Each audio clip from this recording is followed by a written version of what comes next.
3 years after clashes erupted in Manipur on May 3, 2023, the Centre-appointed Commission of Inquiry tasked with probing violence is yet to submit its report, having missed 4 deadlines despite multiple extensions.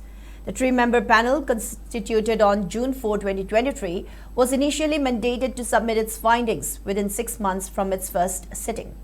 However, the deadline has been extended repeatedly on September 13, 2024, December 3, 2024, May 20, 2025 and December 16, 2025, with the latest deadline now set for May 20, 2026.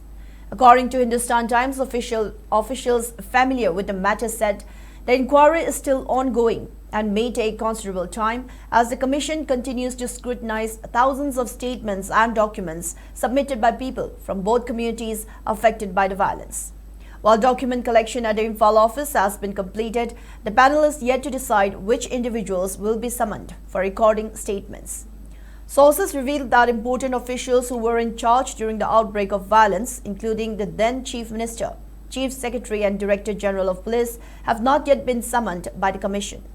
The Commission members had planned a visit to Manipur in February, but postponed it due to fresh incidents of violence, adding that statements of selected witnesses are expected to be recorded at the panel's camp office in New Delhi. The Commission is mandated to examine the causes and spread of the violence, sequence of events leading to it, any lapses by authorities and adequacy of administrative measures taken to control the situation.